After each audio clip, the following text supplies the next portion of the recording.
Family எல்லோரும் எப்படி இருக்கீங்க? நல்லா இருக்கீங்களா?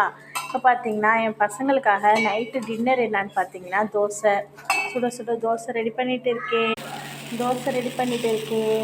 இந்த தோசைக்கு என்ன தொட்டுக்கன்னு பார்த்தீங்கன்னா சட்னி ரெடி பண்ணிட்டேன். தேங்காய் சட்னி தான் நம்மளுக்கு சூப்பராக இருக்கும் தோசைக்கு. உங்கள் வீட்டில் நைட்டு என்ன டின்னர்னு சொல்லிட்டு எனக்கு நீங்கள் வந்து கமெண்ட் பாக்ஸில் சொல்லுங்கள். எல்லாருமே சொல்லியிருந்தீங்க என்ன நீங்கள் வந்து வீடியோவே போடவே இல்லை சமைக்கிற வீடியோவேன்ட்டு.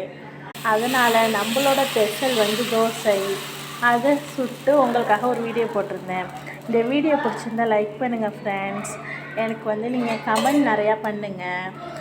நீங்கள் வந்து எனக்கு சப்போர்ட் பண்ணிங்கன்னா ஏன்னா நான் புதுசாக வந்து இந்த சேனல் ஓப்பன் பண்ணியிருக்கேன். நான் இதில் ஏதாச்சும் ஒரு அச்சீவ் பண்ணணுன்னு ஒரு நம்பிக்கையில் தான் நான் வந்து யூடியூப் சேனல் ஓப்பன் பண்ணியிருக்கேன். நீங்கள் சப்போர்ட் பண்ணுங்கள், எங்கள் சேனல் சப்ஸ்கிரைபர் பண்ணுங்கள். டாட்டா பாய்.